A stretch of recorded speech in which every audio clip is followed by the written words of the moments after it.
Yeah. Okay. Good. So I figured that you guys came back from a Shabbaton, and even though I told you to get sleep, you're all more exhausted. No, you. What? Yeah, but I saw they gave you a second minion yesterday. You had an option for an 8 o'clock minion.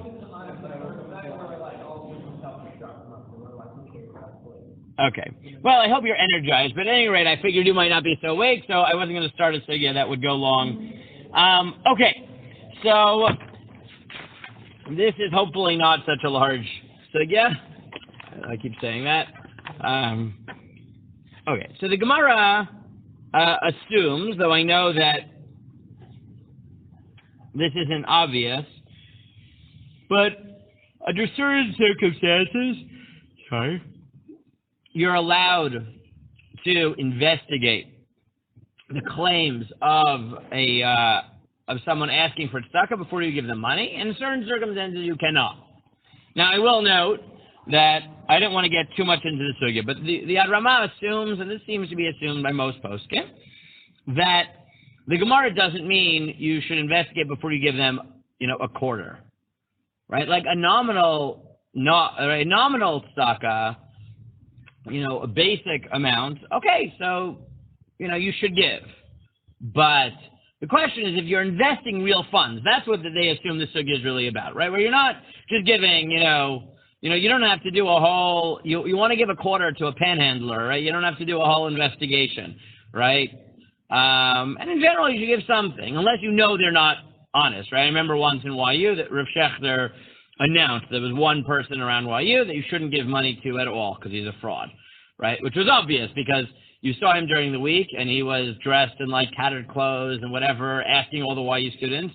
And as soon as it was Shabbos and you know why you guys had money, you'd see him in like nice clothes, smoking, hanging out, right? It was very predictable, right? So, right, at some point you realized the truth about it.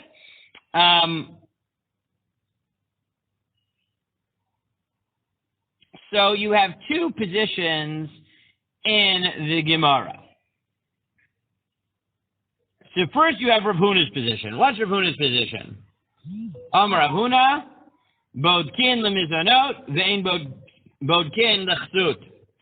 What does that mean? Correct. Right, that if a person comes and asks you for clothing, right, he's wearing tattered clothes or whatever the case may be, or no clothes, I don't know, or no shirts, whatever the case may be, you don't, and he says, I need clothes. You don't investigate the claims, you give him money. But if he's asked for food, so then you ask. And the Gemara gives two reasons, ibayre mokra, ibayre mesvara. There's a biblical proof text for this and a rational proof text, proof. Svara first gives you the logical argument. Hi kamivaze, hi lo kamivaze. To ask for food, I mean, it's not, I wouldn't say the most dignified thing in the world, but in order to ask for food, the guy doesn't have to go around in a way that lacks dignity. But if a person goes around and says, I don't have clothes, and therefore he walks around without a shirt, right? That is degrading, and therefore no one would do that unless they really needed it. Right? That's the Gemara's assumption. Then the Gemara says,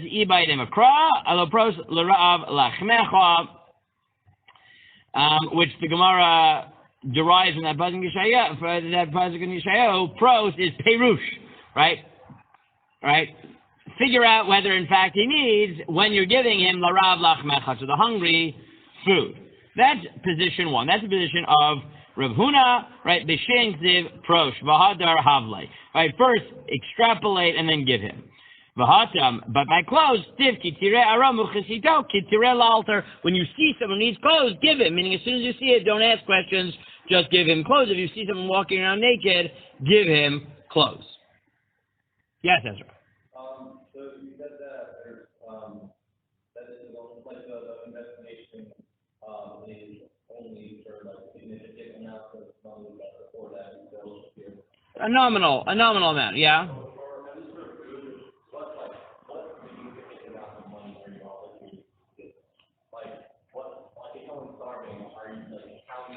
So So again, the exact, that's why I was holding back in the exact parameters here, because we can spend a lot of time on the next amud, which is the parameters of tzedakah, right? We can also come back to it, right?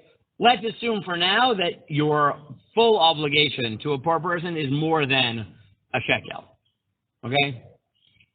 Right? Now this is not how we paskin. We paskin like Rav Yehuda. Yehuda says, Omar bodkin lechsut, ve'en bodkin lemizonot. You investigate for clothing, but not for money. Again, logical argument and a textual one.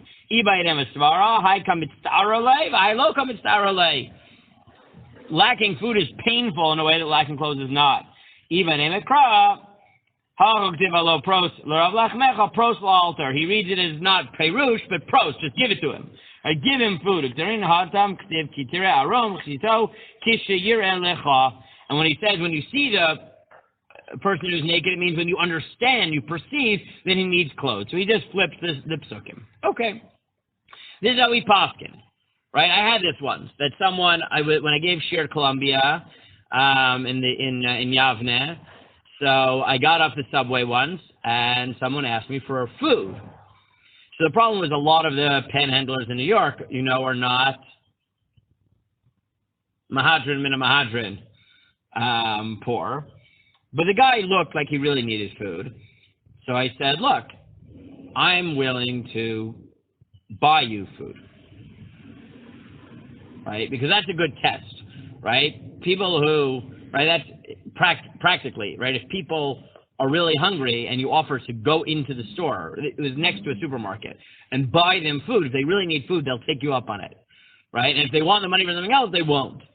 Like I did. So I went in the store and, right, and I spent $20, right? And I told him, buy what you need, and I bought it for him. I did that once in Toronto also.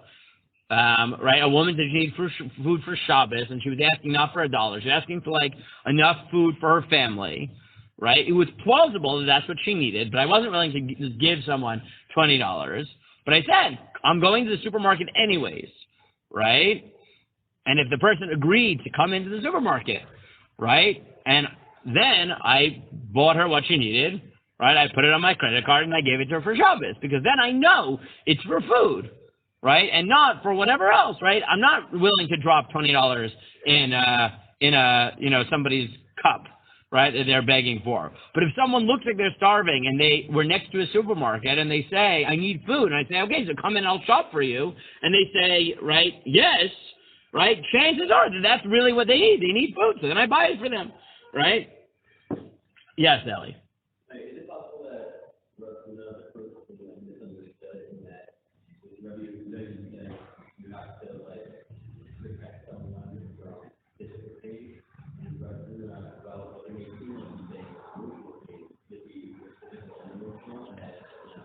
Okay, well, so let's try to figure out let's try to figure out what their position is. Okay, so let's take the simple read. Okay, according to Rav Huna, why do you not need to check it out if he claims he wants clothes, and why do you need for food? What's his claim? Right. So Eli put in a variation, but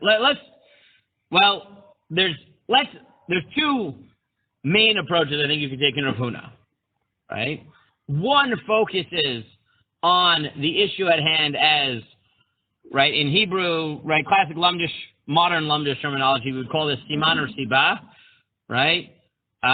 Or in English, that's cause or, right, causation or correlation, though that doesn't really work here, right? Meaning there's two reasons that Rav Huna might think clothes are more likely for you to need to give them without investigating.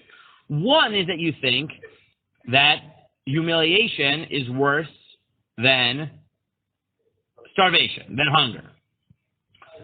That's one possibility. What's the other possibility in Rav Huna? In Rav Huna,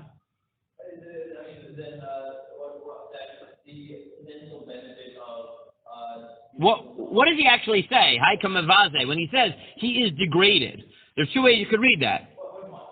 Rav Huna, he says the reason is because he's mevaze and this is not mevaze. This is degrading and that's not. So what does that mean? I only want you to answer my question. I don't want anything else right now. I want you to answer my question. Oh, that's very philosophical, right?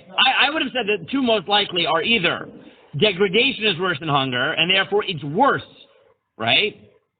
So, right? Or a person is less likely to claim that he needs clothes when he doesn't, because to take off his shirt and go around in public is degrading. So it's not that degradation is worse than hunger. It's that it's a siman.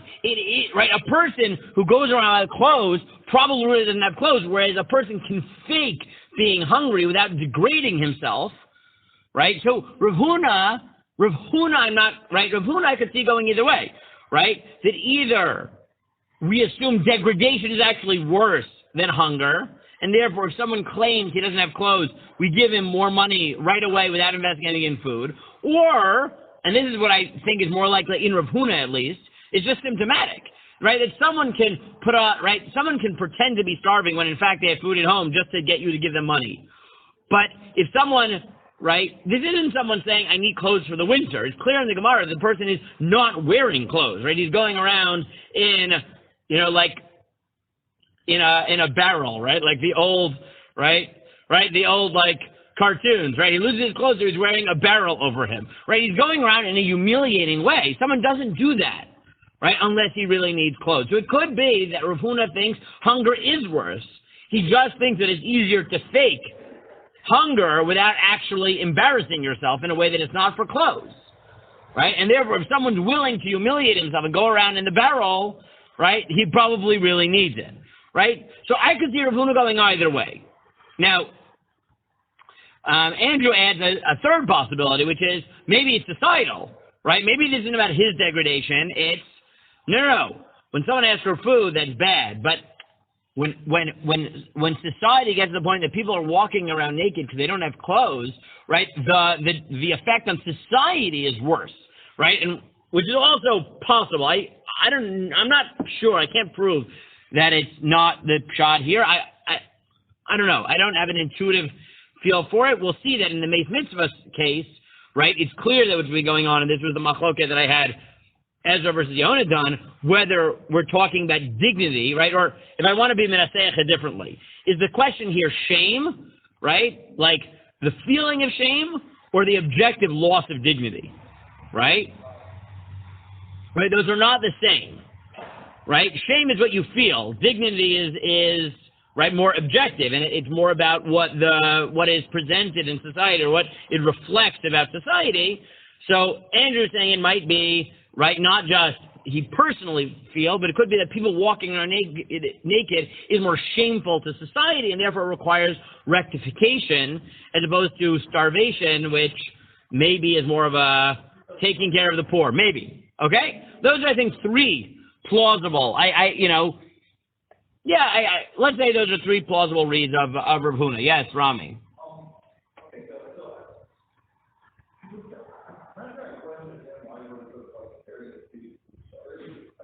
What two?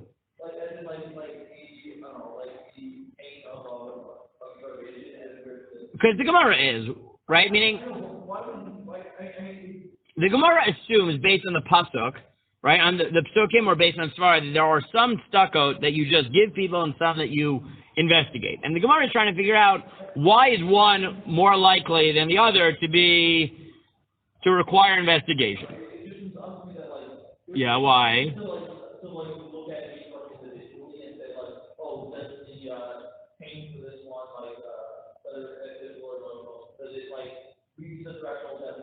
So you're finding it weird that what? That we have a rule? That we have a rule of thumb?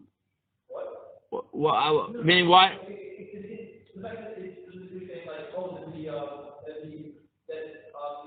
degradation of clothing is like worse than just looking at the race. Like, okay, but who cares? Like, shouldn't we just be looking at that like the individual like pain levels? But how can you tell? How can you tell? The whole point is you don't know this person, right? It's not like you have a particular person, right? It's not that you. The Gemara is making a statement. The Gemara is trying to assess Yes, it's trying to make an overarching. Either this one we check, this one we don't check, or vice versa. Like now that we. Right, so we said that. Why do you, right, the Gemara seems to assume based on the Psukim that there are some things you can investigate and some that you're not. Once you have a preference, the Gemara tries to figure out which you would prefer. You're right. Theoretically, you could have said, anyone who asks for tzedakah you give, or anybody who asks for tzedakah you investigate.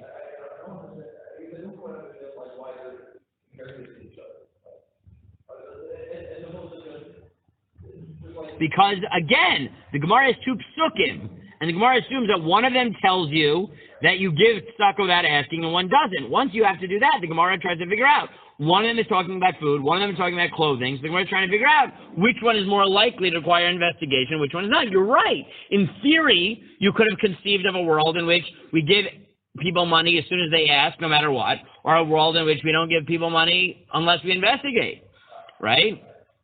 But the Gemara is assuming, based on Psukim, that there is one which you do and one which you don't. The Gemara is trying to figure out which is more likely. Okay, that's Rav Huna. What about Rav Yehuda? Right, Rav Yehuda flips it. So why does Rav Yehuda flip it? Right, again, we're going to focus on their logical arguments. Right, he assumes that it's more painful. Right, so I assume that when he says it's more painful, he really means, right? Meaning with Rav Huna, we weren't sure whether this was siman or siba, right? Whether it was degradation is worse than pain, or a person is less likely to degrade himself than claim he's in pain, right? Right? But in Rav Yehuda, it seems pretty clear that he's claiming that his argument is that starvation is worse than lack of clothes, and therefore, if someone doesn't have food, you know, we're not willing to risk his starvation, even if he might be lying, in a way that we are willing to risk someone not having clothes, right? Or something like that, right? But Yehuda does seem to be making a claim about which is worse, right? Lack of food or lack of clothing.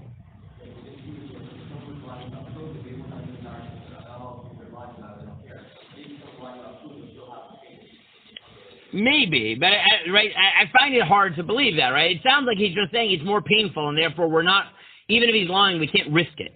We can't risk that he's not lying and not giving food. That's right. That sounds like Rav Yehuda. It's hard to in Rav Yehuda say that it's a siman. Like, because it's more painful, people wouldn't claim they're starving. That doesn't sound right in the way it does for Rav Huna, right? I mean, Rav Huna, I could say maybe not having food is worse, but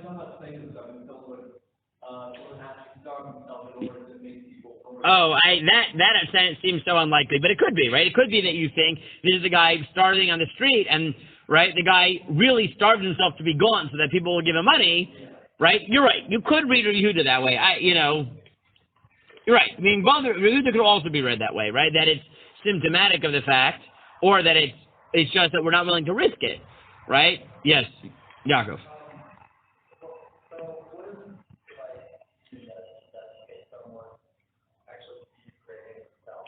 Yeah, for sure, right? Investigation at some level is degrading, right?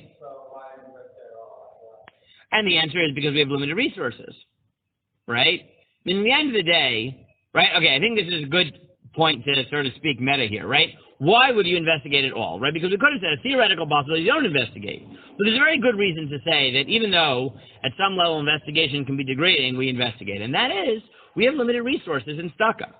Right, charity is one of those things. If you give indiscriminately, right, you will run out of funds, right? And if you don't have unlimited funds, then you need to use it well, right?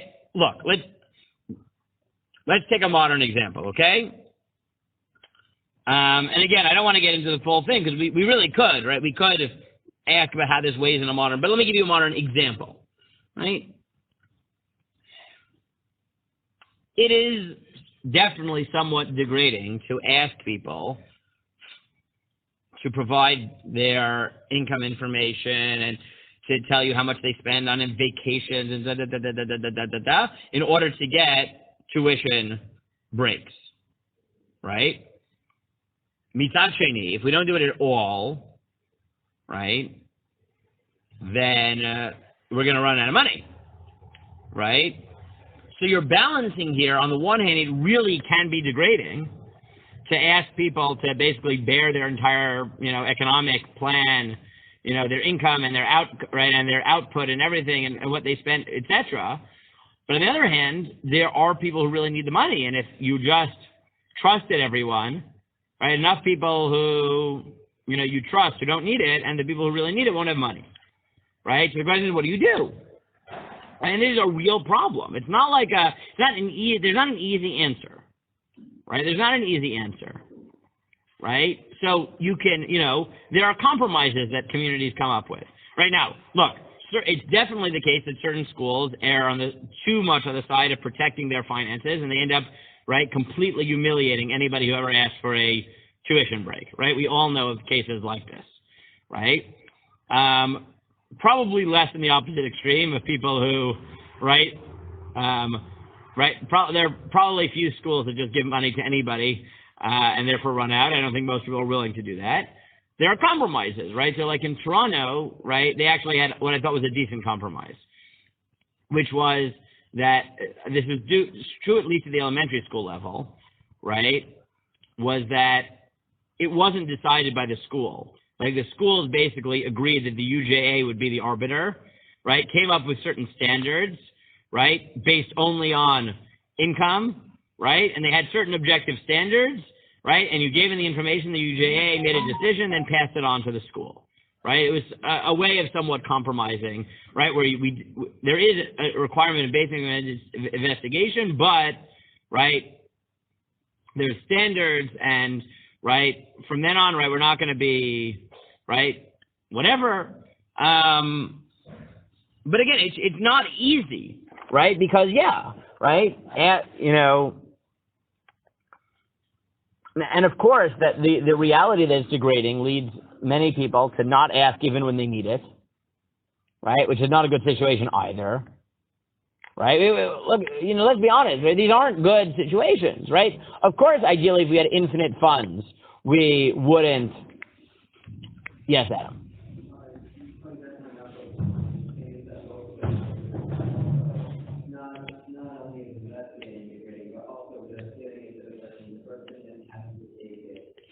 Of course, being stuck to begin with is not a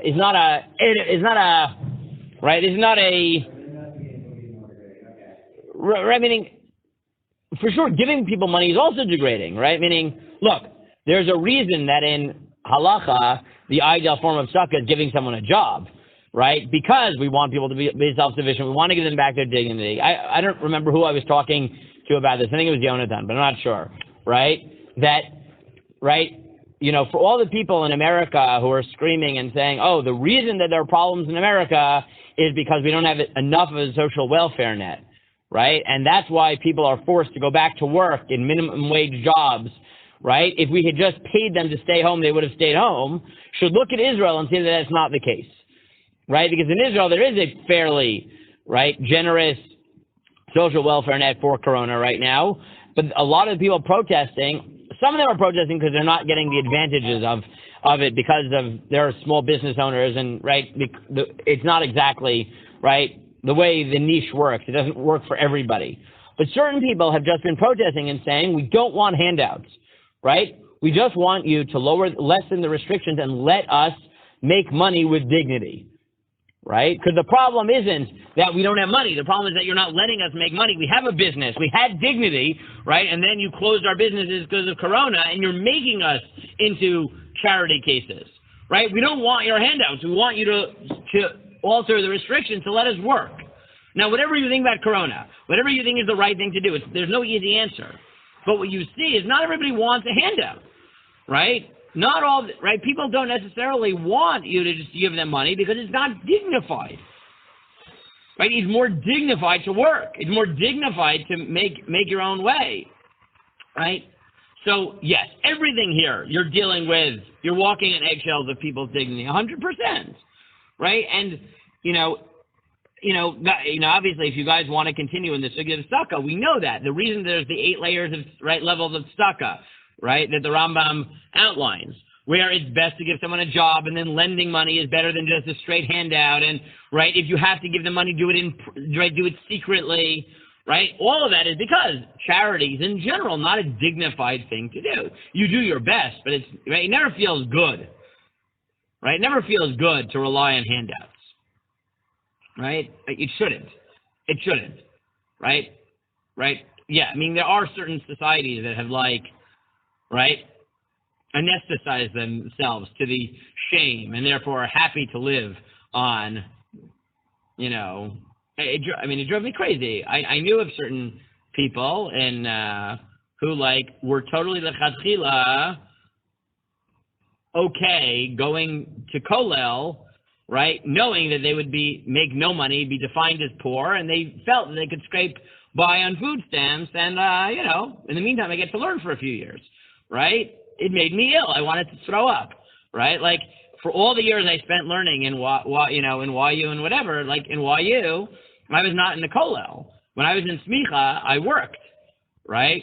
I didn't have to work full time because I had, I was, just married and have kids. It wasn't like I needed a lot of money, right? But I chose to do a master's and not Kollel, right? Because then I could move my schedule around so I could at least work part-time, right? Because I just felt like I don't want to be on food stamps. I don't care how many years it's going to let me learn, right? I'd rather work. And if it means I learn less, I learn less, right? Baruch Hashem, that's not how it worked out. I was lucky. I managed to find good part-time jobs and then, be in the Gush Kollel where it was not necessary because they gave me an apartment and a stipend, and it was great.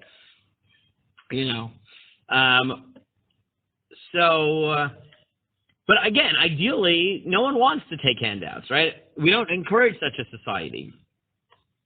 Okay, fine. So, like I said, there's a lot going on in this thing that we could explore. But for now, what I want to do is focus on one point, right? And that is that in our Gemara, it seems like Rav Yehuda makes a claim that physical pain is worse than humiliation. Okay? It seems like that. I'm not sure Rav Huna makes the opposite claim. As we said, Rav Huna, it's a bit unclear whether he thinks that emotional humiliation is worse than physical pain, or he just thinks that asking for clothes is humiliating in a way that asking for food is not. Right? And therefore it's just symptomatic, but it doesn't make a claim about the pain itself. But Rabbi Yehuda does seem to claim that starvation and physical pain is worse than the humiliation of not wearing the clothes, and therefore opts to investigate someone asking for clothes and not food. Okay? Seems like it. Yes, Ellie. I think one of the answers that David said earlier in my quote that moving from this case. Right, again, we said it's not clear, right? It could be that Andrew's right, that Rabbi Yehuda is imagining a person who actually looks gaunt, right, who starved himself, and then he's really symptomatic. He's saying, look, maybe humiliation is worse than starvation, right? But it's not likely that someone is going to starve himself, right, to make himself look gaunt enough that you will believe plausibly that he doesn't have food, as opposed to just taking off his clothes, right? Maybe the guy is belongs to a nudist colony, so he doesn't feel any shame in not wearing clothes, right? The effort to go into starving himself so that people look at him and say, oh, he really needs food, maybe that's too much, and someone wouldn't do that. You're right. It could be that he also means it on a level of symptoms, in which case our sugya tells you nothing about which is worse. It's just about which is easier to fake, or more likely to be faked.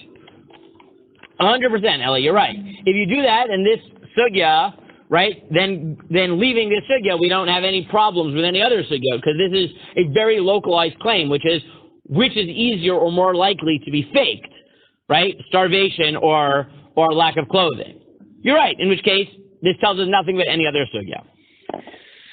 But if Rabbi Yehuda is saying is that physical pain of starvation is worse than humiliation, then we have a problem. Now, you're right. It may be that because this would create a problem, we should opt not to say this, right? And this may be an answer. That's fine. So here I gave you basically two Gemaras, right? One which appears basically identical in Sanhedrin and Sotah, and one in Brachot. Yes? Correct. Meaning It's almost identical. It's not totally identical. I mean, I put it here, right? Meaning I put parallel on Sota 8AB, right? Okay. So what is going on in that Gemara? So tell me. Okay, I thought one day, but it'll be 2 days. That's fine. It's good. You guys push me to keep thinking and analyzing more carefully. So things take time. That's good. So the Gemara in Sanhedrin. What is the case? What is the background? Yes, Ezra. Yes, right. The Gemara in Sanhedrin is dealing with all the death penalties, and this Mishnah is dealing with stoning. So how do we stone someone in halacha? So we throw them off like a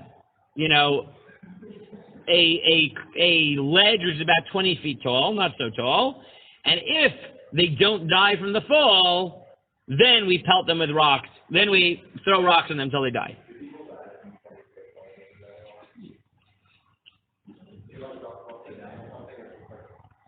You push them. I mean, 20 feet, you could, right? Let's say, it's like 2 stories. About 2 stories, okay?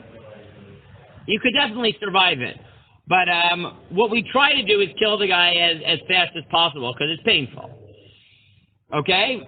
So the assumption of the Gemara, okay, let's just go in. The assumption of the Mishnah is that we want to kill the guy as fast as possible rather than have to have them, fall, break their ribs, try to run away while people are pelting them with rocks until they finally die, right? That's a worse death as things go than the quick, you fall, you snap your neck, and it's done. Okay? So the Gemara says, right, the Mishnah assumes that one of the ways to hasten their death is to make sure that when we stone them, they are naked. Because if they're clothed, then the clothing might pad their fall, right, which will slow down the death. Okay? So,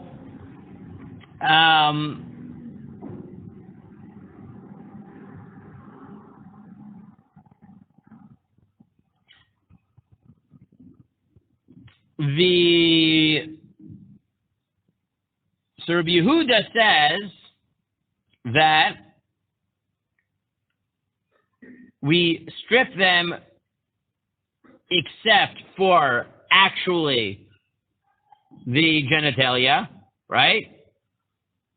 Right? Which for a man we define as the front, and for a woman, front and back, simply because, right, the front and back sort of merge in a way they don't in the man, right? The front is more separatable than it is in a woman, right? But basically they're both, right, man and woman are both unclothed, right? As much as possible. The Chachamim say it's not true. The Chachamim say a man is stoned naked, or almost naked, and a woman is not. She's clothed. Not like just partially clothed. She's clothed. Okay? So, if you look at the Gemara says, Tan Rabbanan, a man is covered in front, the Isha Shnei Prakim. The woman has 2 places to be covered, front and back. Because both front and back are considered part of her erva, where it isn't for a man. Okay. The Chachamim say, Aish niskal arum, Isha niskelet aruma. A man is stoned unclothed, and a woman is clothed stoned. Stoned clothed. There you go. My tamay derabanan. What's the reason? So Amar Krav Ragmoto. My oto. What's oto? Ilem oto below oto baktivo sede ishahu ishai. It can't mean that only men get stoned because it's not true. Men and women can both be punished. Elamai oto below chsuto. Him, meaning him alone. When you stone him, it's just the guy. Nothing else. Nothing. No addendums, no clothes, no nothing. Right? Ha'ota bechsuta. But she is clothed.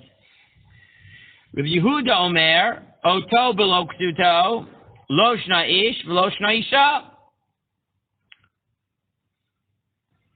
So now the Gemara has 2 problems, right? The Gemara's problem, and I guess I'll just mention it because you guys did Sota. The Gemara sees a contradiction here because the Gemara's main focus in Sanhedrin is, are we worried about having these people stoned unclothed? Is that going to cause other people to have improper thoughts? So So here the Gemara notes a contradiction between the Gemara in the assumption of Yehuda and Chamim in Sota. Right? So what's the assumption in Sota? The Yehuda says, right, one part of the Sota is you tear her shirt. Right? So Rabbi Yehuda says, unless she has a particularly beautiful upper half of her body, right, then you don't. Because people will be attracted. So therefore it's not worth tearing the clothes in. And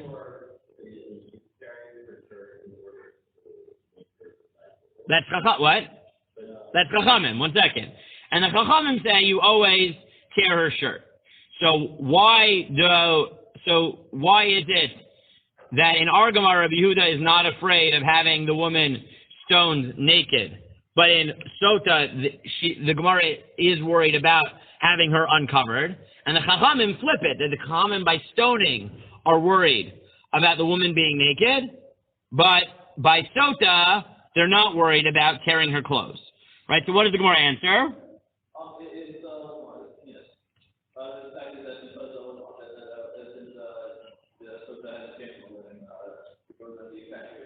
So the Gemara says Chachamim is easy, right? Rabbi Yehuda, the Gemara says is easy. By stoning, so maybe people will think improperly about her, but then she's dead, so there's nothing they can do about it. So it remains at the level of improper thoughts, and then it's done. But by Sota, if she's innocent, now suddenly all these people will have seen her half unclothed. Right? And Rabbi Yehuda is worried about that. And the Chachamim flip it, because the Gemara says, the Chachamim say what?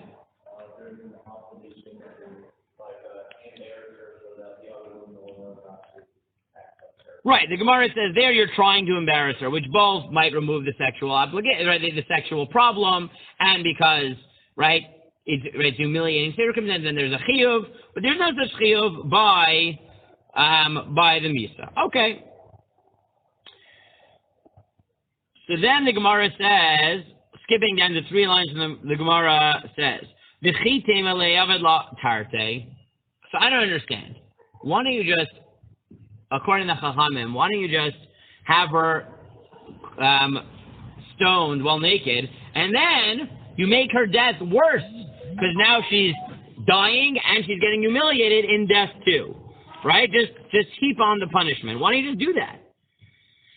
So Amar Rav Nachman, Amar Rav Avua, Amar Krava, Haftorecha Kamocha. No, you have to love your fellow as yourself, and we understand that even when she's being killed, Bruar Lo Mita Yafeh. Make the death as painless as possible. Yes, this is for someone who committed a capital crime, but it doesn't give you an excuse to just make things worse than they have to be. So Lema de Rav Nachman Tanaihi, the Gemara says, is that a machloket about whether or not you should be nice? Right?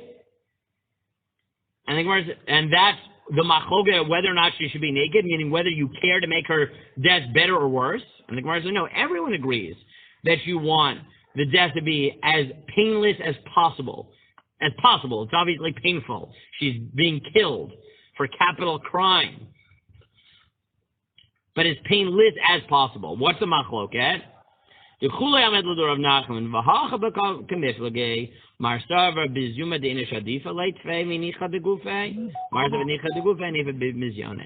machloket is, would the woman rather be humiliated more and have a quicker death and feel less physical pain?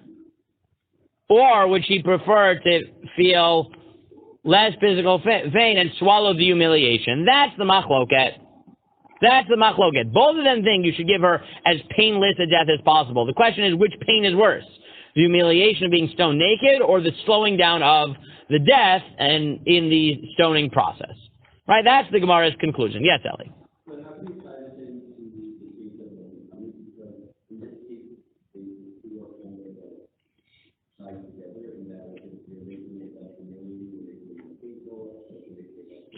So this is what Rami wanted to say, right? Okay, so let's first outline the problem the Achronim have, okay? And then let's go through possible ways of solving it. Okay? The problem the Achronim have is as follows. Rav Yehuda is a one of the man di amar in both sugyot, right? In the case of tzedakah, Rav Yehuda weighs in and says, I give to people who need food before people who need clothing because physical pain. Let me just set out the problem that people have here, okay? In that Gemara, he prefers to solve physical pain over humiliation, right? Food over clothing. In the Gemara in Sanhedrin, Rav Yehuda thinks that a woman would rather be killed naked rather than feel the physical pain. Okay? That's the problem. And I gave you that. How do we paskin? One second. How do we paskin in both sugyot? Like Rabbi Yehuda. We paskin in both sugyot like Rabbi Yehuda. Okay? What?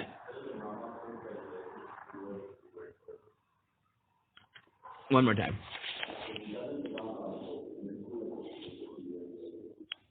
That they should? Wait, actually, do we paskin that way? Let me hold stock for a second. We'll look at the Rambam in a minute. Rav Yehuda in one case prefers physical and one emotional, right? Humiliation and right. That's the problem the Achronim have. Okay. So now let's try to figure out how do we deal with this. So one possibility, as we already said, is that in the tzedakah case, Rav Yehuda is not saying anything about whether physical or emotional pain is worse.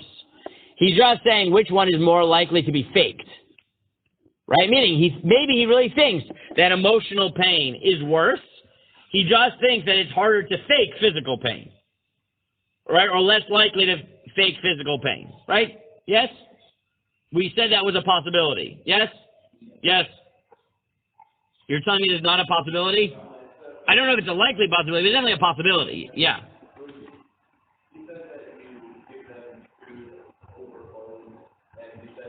You give them clothes you give them food without investigation and clothes with investigation because Sarah is worse than degradation.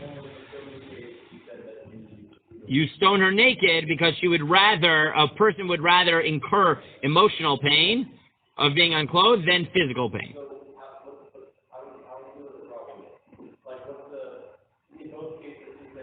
No, in one case he thinks that physical pain is worse. The food case, you give her food before clothing, right? Because it's worse to be starving than it is to be humiliated. You said you stone her naked because she would rather be humiliated than be in physical pain. No. She would rather avoid physical pain even at the cost of being embarrassed by being naked. Because physical pain is worse. No, I'm sorry, because... One second. One second.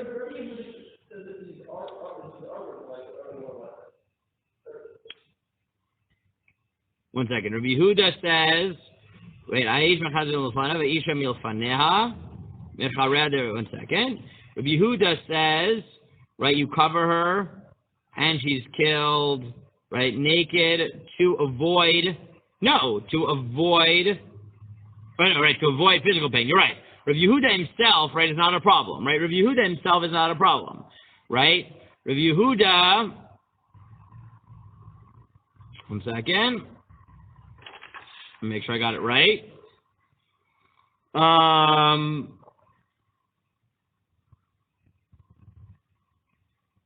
Correct. Right. You're right. Right. Rav Yehuda says that you avoid physical pain even if you have to endure an emotional pain. Right, okay. So the problem lies in the realm of psak, right? The problem is on the level of psak, right? Rather than in the positions, right? Because we paskin like Rav Yehuda in the case of tzedakah, right? Where in the tzedakah case we say prefer physical pain to emotional, right? But we paskin like the chachamim, right? There we go. That's what paskin like the chachamim by the stoning case, right? Now, so how do we deal with this? So one way is to say, look, within Rabbi Yehuda, there's no problem, because Rabbi Yehuda in both cases prefers avoiding physical pain, right, over emotional pain. Rabbi Yehuda is consistent. But the question becomes, why do we paskin then like Rabbi Yehuda in one and not like Rabbi Yehuda in the other? So one is to say that Rabbi Yehuda in the Sukkah case is not about which you prefer at all. I mean, the sugya in Bava Basra is only about simanim, right? What is a person more likely or more easily able to fake? But it weighs in not at all as what's worse. And therefore, the Gemara in Sanhedrin is about which is worse, and the Gemara in Bava Basra is about what is easier to fake, right? And therefore, they're not the same at all, right? So that's one way of dealing with, and therefore, when the question is which is worse, we paskin that emotional pain is worse. But when it's a question of which is easier to fake, so then it's easier to fake, right? So we just simply paskin that it's easier to fake being naked than it is, right? Because you don't have clothes than it is to fake starvation. You could argue that Rabbi Yehuda himself actually thinks that both sugyot are based on emotional pain being not as bad as physical pain, but we don't think, right? But we, sort of the outsiders, think that Bava Basra is more about simanim, and Sanhedrin is more about what's actually worse, and therefore we split the difference, right? Right? So that's also plausible. Now, before we get into super conceptual answers, right? I don't know if they're super conceptual. Rami, why don't you give me the easy answer, which is, right? Which is the Chavos Yair's answer to all of these sugyas, which is?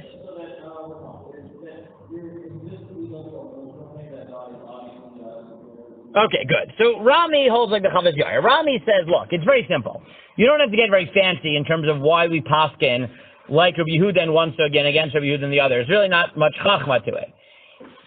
There's just gradations, right? There's like levels of physical pain and levels of emotional, right, pain, of embarrassment. High levels of embarrassment might be worse than certain physical pain, and low levels of embarrassment might be better. I mean, it's just, there are gradations. So the Chavos Yair just says, it's very simple.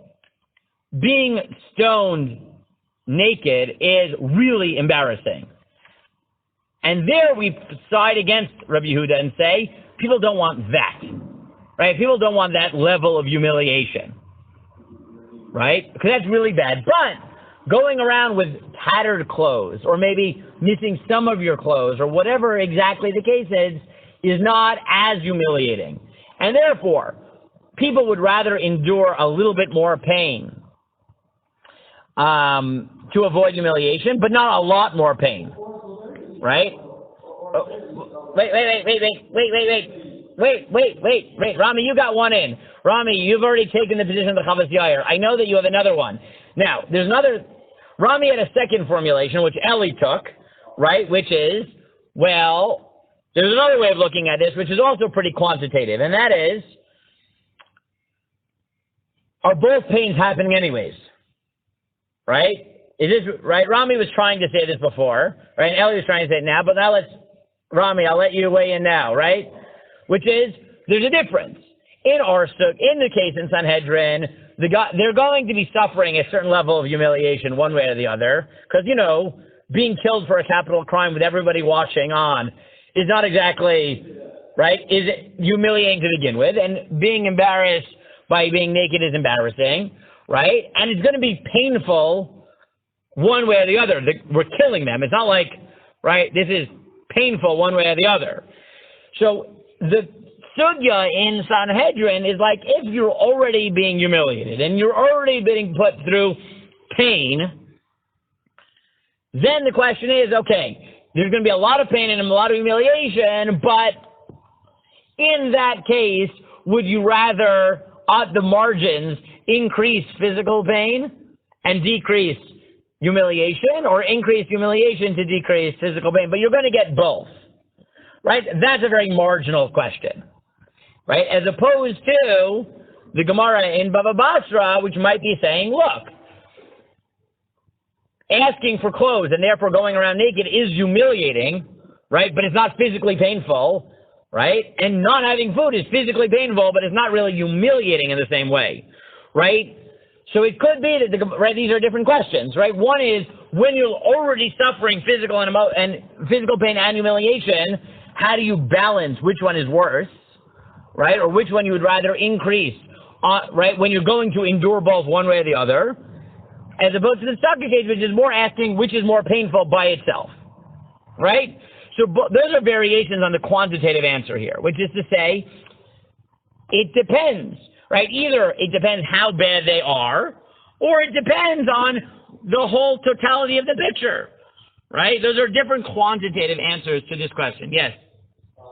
It's like, you say that, it's like starving, there's a big difference between like starving for one day and starving for 2 days. Correct, right? You could give another quantitative answer, which is, right, maybe someone isn't, right, starving day after day is worse than not having clothes, right? Because look, at the end of the day, yes, it's humiliating not having clothes, but the guy will spend most of the time without anyone seeing them and, right, whatever, as opposed to when they're being killed, right, you're talking a few more minutes of pain, right? There's a few more minutes of humiliation. The calculus is different, right? Yeah, meaning there are like, you could have variations on this quantitative answer, right? Which is, again, either it's about how much physical or how much emotional pain is going on, or a difference between isolating physical pain and isolating humiliation and it all existing together and it just being a question of balance.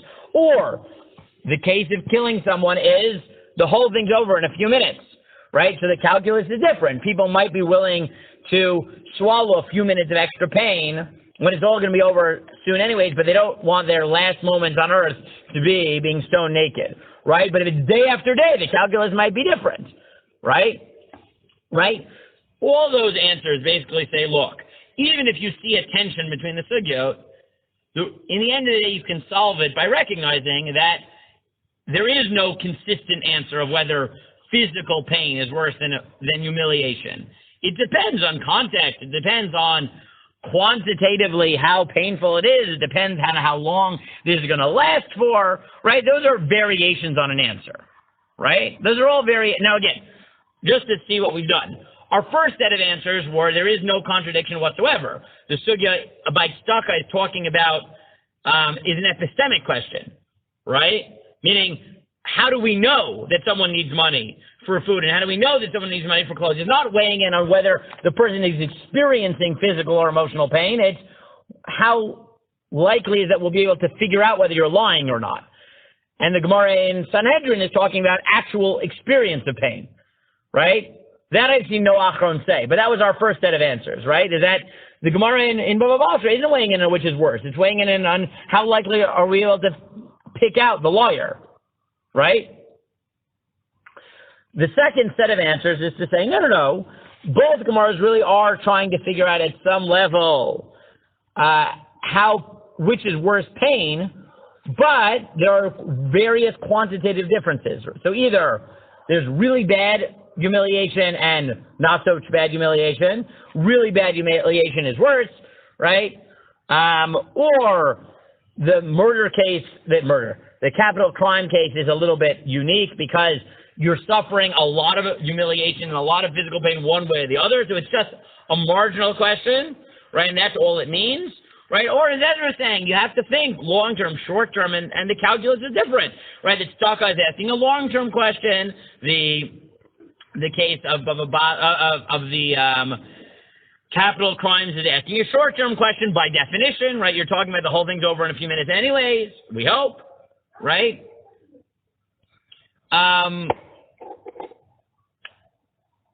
Okay.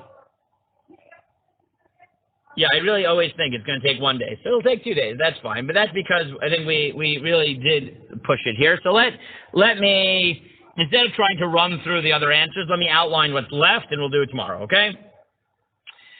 One more Gemara that comes into this conversation is the Gemara in Bracha, which tells us, and we'll look at it more carefully inside, that under certain circumstances for human dignity, we're allowed to waive mitzvot. Now, that category doesn't quite exist for physical pain. Okay? So the question is whether this sugya isn't all related here.